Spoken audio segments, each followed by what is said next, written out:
Bismillahirrahmanirrahim. Assalamu alaikum.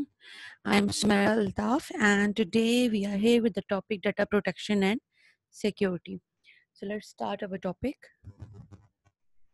Okay, first of all, we will see the intro that what is basically data protection and security.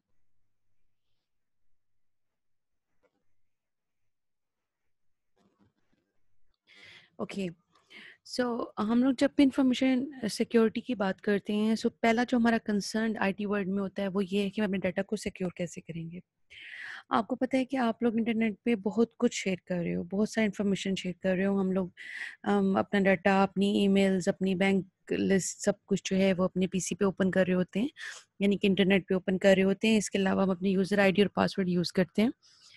हम अपने daily interest के मुताबिक browsing कर रहे होते हैं। हम लाइक्स और डिसलाइक्स हमारे जो है कंप्यूटर पे वो हमारे लोग जो हैं वो देख सकते हैं उसको, हमारे फ्रेंड्स देख सकते हैं। इसके अलावा अपना address, bank account number, online shopping के टाइम हम लोग क्रेडिट कार्ड नंबर्स जो हैं, अपने मोबाइल फ़ोन नंबर्स, ये हम लोग सब कुछ शेयर कर रहे होते हैं। सो ये सारी इन्फॉर्मेशन जो है, यानी कि हमारा मोबाइल नंबर या हमारा बैंक अकाउंट नंबर या फिर हमारे जो लाइक्स डिसलाइक्स हैं, ये बहुत पर्सनल है।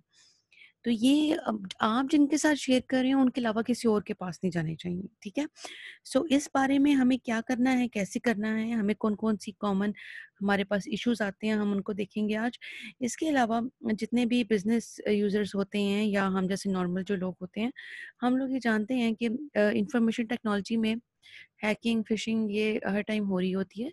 सो हमें अपने डाटा शेयरिंग के मुतालिक बहुत ज़्यादा थोड़ा-सा वार्न रहना चाहिए कि हमारा पर्सनल डाटा सिर्फ़ उन्हीं के सामने रिवील हो जिनको हम चाहते हैं, और जनरल पब्लिक के सामने वो रिवील नहीं हो, ठीक है?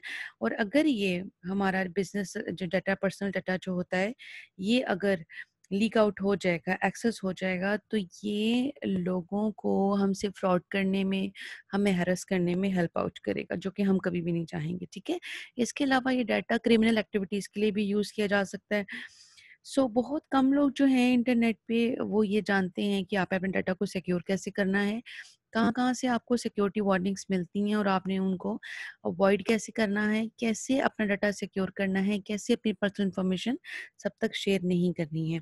सो हम अब देखते हैं कि हमारे पास कॉमन जो है सिक्योरिटी इश्यूज़ कौन से आते हैं।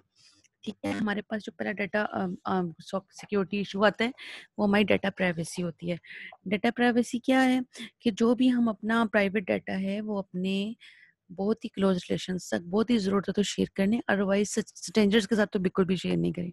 फॉर एग्ज़ाम्पल अपनी पिक्चर्स, वो आपको हर किसी के साथ शेयर नहीं करनी चाहिए, और क्यों नहीं करनी चाहिए, इसको हम आगे डिटेल में इंशाल्लाह देखेंगे, ठीक है? इसके अलावा हमारे फ़ोन नंबर्स, हमारे एड्रेस, हमारी बैंक डिटेल्स, इन सब चीज़ों को, इन सब इन्फॉर्मेशन को प्राइवेट होना चाहिए। हमें नहीं चाहिए कि हम ये जो इन्फॉर्मेशन है उन लोगों के साथ शेयर करें जिनको हम पर्सनली नहीं जानते, ठीक है? हमारा एड्रेस, हमारा phone number, password, bank account number, ये सब डाटा आपको अपनी प्राइवेट रखना चाहिए, हर किसी के सामने डिस्क्लोज़ नहीं करना चाहिए, ठीक है? उसके बाद हम आते हैं आइडेंटिटी थेफ्ट की तरफ। ये हमें कौन-सा एक इश्यू आता है। आइडेंटिटी थेफ्ट क्या होती है? आइडेंटिटी थेफ्ट जो है ये आजकल बहुत कॉमन है। लोग हमारे नाम से हमारी पिक्चर लगा के हमारे नाम की आईडी बना लेते हैं और उस पे वो जो है लोगों को तंग करना शुरू कर देते हैं। अब वो लोग समझ रहे होंगे ये आप कर रहे हैं, जबकि वो आप नहीं होते। ठीक है? इसको हम लोग कहते हैं आइडेंटिटी थेफ्ट, यानी कि किसी की पहचान चुरा लेना। आपने देखा होगा अक्सर लोग जो हैं एक्टर एक्ट्रेसेस की जो हैं वो पिक्चर्स और उनका डाटा लिख के तो लोगों को बेवकूफ़ बना रहे होते हैं। ये भी आइडेंटिटी थेफ्ट में आता है। आइडेंटिटी थेफ्ट में जो है, जो थीफ है, यानी कि जो आपकी आइडेंटिटी चोरी कर रहा है, उसके पास आपका personal data, credit card information, hobbies, interest, वो कुछ भी मेंशन करके आपसे कोई भी इन्फॉर्मेशन ले सकता है। फॉर एग्ज़ाम्पल, मैं एग्ज़ाम्पल देती हूँ, फॉर एग्ज़ाम्पल मेरे भाई का अगर कोई पिक्चर लगा के, कोई उसके नाम की आईडी बना के, उसका नाम लिख के मुझसे कह दे कि आप अपना मुझे बैंक अकाउंट नंबर दें, मुझे चाहिए, मुझे कुछ करना है और मैं उसके साथ डिस्क्लोज़ कर दूँ, अपना पासवर्ड भी दूँ, तो हम लोग अपने बहन-भाई के रिलेशंस में शेयरिंग रखते हैं, सो वो फिर एक बहुत बड़ा इशू बन सकता है। सो आपको पता होना चाहिए कि आपने कौन-सा डाटा कहाँ यूज़ करना है। आइडेंटिटी थेफ्ट को क्रिमिनल एक्टिविटीज़ के लिए भी यूज़ किया जा सकता है। जिस तरह कुछ अर्सा पहले ये एक आया था कि सिम जो है आपके नाम आप करवाते थे तो आप अपना फिंगरप्रिंट यूज़ करते थे, ठीक है? उससे पहले ये चक्कर नहीं था, तो लोग जो हैं वो सिम्स को यूज़ करते थे क्रिमिनल एक्टिविटीज़ के लिए, और जब ट्रैक किया जाता जाता था सिम को, तो वो किसी गरीब से बंदे की जाके, गाँव में किसी बंदे की जाके सिम निकलती थी जिसका एड्रेस वगैरह यूज़ हो रहा होता था। तो ये आइडेंटिटी थेफ्ट जो है ये हमारी तब यूज़ हो रही होती है जब हम अपनी जो आइडेंटिटी है, अपने बारे में मैक्सिमम इन्फॉर्मेशन किसी दूसरे तक पहुँचा देते हैं, या आप अगर बहुत ज़्यादा शेयरिंग कर रहे हो सोशल मीडिया पे, तो उसको भी जो लोग हैं, जो इस तरह के थीफ हैं, वो लेके आपकी आइडेंटिटी चोरी करके लोगों को बेवकूफ़ बना सकते हैं, ठीक है?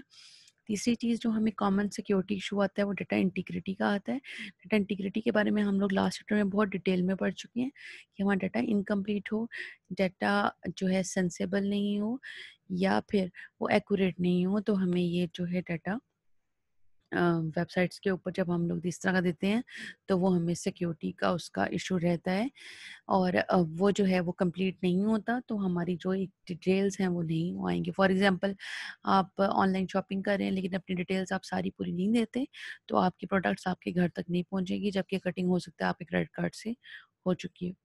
ठीक? सो नेक्स्ट हम लोग देखेंगे कि इस किस्म की हमें कॉमन थ्रेड्स मिल रही होती हैं अ, ऑनलाइन, हमें किस-किस तरह से तंग किया जाता है, और ऐसे कौन से तरीके हैं जिनसे आपको बेवकूफ़ बनाया जा सकता है इंटरनेट पे, और आपसे आपकी इन्फॉर्मेशन, आपकी आइडेंटिटी, आपकी जो है वेल्थ वो ली जा सकती है। ठीक है? सो पहला तरीका जो है इंटरनेट फ्रॉड का, इसको हम लोग बहुत ज़्यादा सुन रहे होते हैं कि इंटरनेट फ्रॉड हो गया। ज़्यादातर फ्रॉड जो होता है वो फाइनेंशियल होता है, यानी कि पैसों से मुतल्लिक होता है। ये बहुत कॉमन होता है बिज़नेस में। हम लोगों ने आस-पास अपने कई वाक़यात सुने होंगे। पहले कुछ कुछ अर्सा पहले एक वो लोड वाली सभा हुआ करती थी, आप सब जानते होंगे उसे। सो उसके अलावा जीतो पाकिस्तान के नाम पे, बेनज़ीर इनकम सपोर्ट के नाम पे। सो ये सब कुछ जो है ये इंटरनेट फ्रॉड की डिफरेंट एग्ज़ाम्पल्स हैं, ठीक है? बायर और सेलर्स के दरमियान में भी ऑनलाइन शॉपिंग में ये हो रहा होता है, और उसमें ये होता है कि आपको प्रोडक्ट कुछ और दिखाई जाती है, और वो 4-5 हज़ार आपसे वसूल कर लिए जाते हैं, बाद में प्रोडक्ट आपको 2-400 वाली भेज दी जाती है। सो ये भी एक इंटरनेट फ्रॉड है। सो इस मामले में भी हमें बहुत ज़्यादा मोहतात रहने की ज़रूरत है कि आपने किससे शॉपिंग करनी है, कैसे करनी है, कौन-सी इन्फॉर्मेशन उसको देनी है, कौन-सी नहीं देनी है। सेकंड जो है हमारे पास सिक्योरिटी थ्रेट होती है वो हैकिंग की होती है। हैकिंग के बारे में उम्मीद करती हूँ सबको पता होगा कि कोई भी पर्सन हमारे कंप्यूटर को, हमारी आईडी को एक्सेस करता है जो कि उसे नहीं करना चाहिए, और वो उसको अनऑथराइज़ एक्सेस करता है, इनके उसके पास ऑथराइज़ेशन नहीं है, लेकिन वो कोडिंग करके या किसी भी तरीके से चोरी करके डाटा जो है वो आपका डाटा चोरी कर लेता है। सो इस तरह वो इन्फॉर्मेशन चेंज कर सकता है, डाटा चोरी कर सकता है, और इस तरह बहुत कुछ। ये जो सारी होती है हैकिंग, ये आपकी नॉलेज में लाई बगैर होती है, इसलिए आपको पता नहीं होता। ज़्यादातर हैकर्स जो हैं वो ई-कॉमर्स की वेबसाइट्स भी ई-कॉमर्स की वेबसाइट कौन-सी होती हैं? जहाँ पे आप बाइंग और सेलिंग कर रहे होते हो, फॉर एग्ज़ाम्पल अलीबाबा एक्सप्रेस, ठीक है? जैसे कि अमेज़न हो गया, जैसे कि दराज़ ऐप हो गई। ये सारी ऐप्स जो हैं हैक करके लोगों का पर्सनल इन्फॉर्मेशन, उनकी बैंक इन्फॉर्मेशन, उनके बैंक क्रेडिट कार्ड नंबर्स, ये सब कुछ चोरी किए जा सकते हैं, और ऑब्वियसली बहुत ज़्यादा उससे फाइनेंशियल उनको बेनिफिट्स मिल सकते हैं। और कुछ लोग सिर्फ़ फ़न के लिए करते हैं, दोस्त बहुत से होते हैं, वो हमारे जो होते हैं वो हमारी आईडीज़ हैक कर लेते हैं, सिर्फ़ फ़न के लिए, तंग करने के लिए।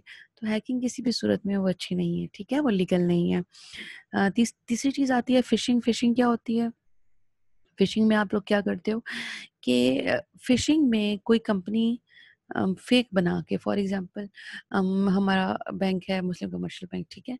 सो कोई पर्सन मुस्लिम कमर्शियल बैंक के पेज जैसा पेज बना लेता है, जैसी उनकी वेबसाइट है, वैसी वेबसाइट बना लेता है, और बना इस तरह लेता है कि वो थोड़ा बहुत नाम चेंज करके, जिस तरह एमसीबी था वो एमबीसी कर देगा, और ये उसका एड्रेस हो जाएगा। बाकी पेज के ऊपर सारी इन्फॉर्मेशन वही होगी जो एमसीबी की ओरिजिनल वेबसाइट के ऊपर है, और वो पेज शो करके हमसे हमारे बैंक की डिटेल्स, बैंक का कोड और वो दे के आपको दे सकता है।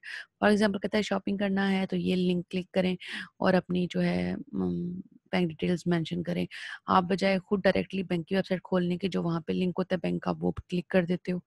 सो आगे जो वेबसाइट खुलती है वो उनकी पर्सनल होती है, वो बैंक की नहीं होती है ऑफ़िशियल। उसमें आप अपना ओरिजिनल जो बैंक का लॉगिन है और जो पासवर्ड है वो देते हैं। अब उनके पास आपका ओरिजिनल बैंक का पासवर्ड और लॉगिन चला गया। अब वो आप ओरिजिनल वेबसाइट पे जाके इस लॉगिन और पासवर्ड को डाल के आपके अकाउंट से डाटा किसी और अकाउंट में ट्रांसफ़र कर सकते हैं और वहाँ से सो ऑन जितने अकाउंट्स में ट्रांसफ़र वो करना चाहेंगे, वो कर सकते हैं, ठीक है? सो इसको हम लोग फ़िशिंग कहते हैं। ये एक इल्लीगल एक्टिविटी है। इसमें कोई प्रिटेंड करता है कि वो कोई बहुत रिलायबल ऑर्गनाइज़ेशन है, जैसे कि बैंक है और आपसे पर्सनल इन्फॉर्मेशन ले लेते हैं, जबकि ऐसा नहीं होता। ओके, सो वो इन सारी इन्फॉर्मेशन को बहुत तरह से मिसयूज़ कर सकते हैं। The last but not the least is adware and spyware. Adware और स्पाईवेयर क्या होते हैं? एडवेयर क्या होते हैं? जब आप कोई सॉफ्टवेयर यूज़ करते हो, देखो हम लोग क्या करते हैं पाकिस्तान में नॉर्मली कि हम लोग ना सॉफ्टवेयर खरीदते नहीं हैं। यानी कि अगर आप समझते हैं ना आप ₹50 में सीडी लेके उसमें 50 सॉफ्टवेयर हैं वो खरीद रहे हैं, तो नहीं, आप लोग पायरेटेड सॉफ्टवेयर खरीद रहे हो। पायरेटेड क्या होता है? चोरी किए हुए।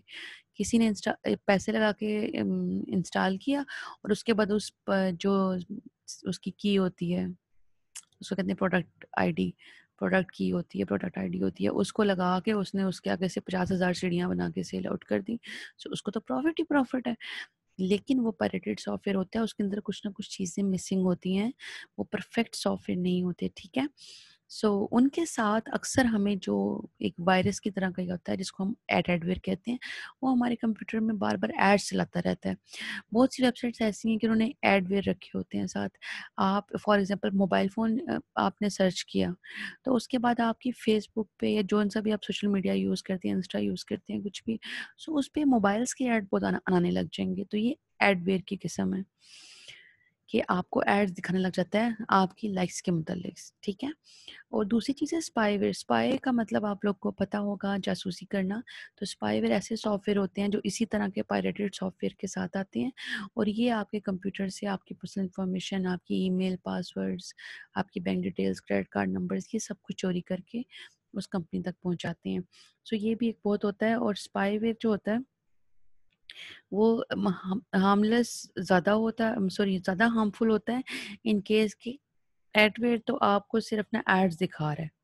जैसे आप वेबसाइट्स क्लिक करते रहते हैं, उनसे रिलेटेड एड्स आपके सामने ओपन होती रहती हैं, ये एडवेयर है। लेकिन जो स्पाईवेयर है ना, वो आपका पर्सनल डाटा सारा चोरी करके वो आगे पहुँचा देता है, ठीक है? सो ये हमारा आज का टॉपिक था जिसमें हमने थोड़ा-सा ये पढ़ा कि कौन से सिक्योरिटी इश्यूज़ आते हैं और कौन सी कॉमन थ्रेड्स हमारे सामने हैं। इंशाल्लाह फर्दर हम लोग पढ़ेंगे कि हमारे पास जो थ्रेड्स हैं वो किस-किस तरह से आ सकती हैं, ठीक है? और हम उनसे बच कैसे सकते हैं, उनको अवॉइड कैसे कर सकते हैं। If you have any question regarding this, so आप मुझसे कमेंट्स में पूछ सकते हो कुछ भी क्वेश्चंस और इसके अलावा आपके पास मेरा नंबर भी है, आप वहाँ भी पूछ सकते हो, ईमेल लिखी हुई है, वहाँ पे भी पूछ सकते हो। सो कुछ भी क्वेश्चंस हैं मुझे बताइएगा ज़रूर और thank you so much. Take care. अल्लाह हाफ़िज़।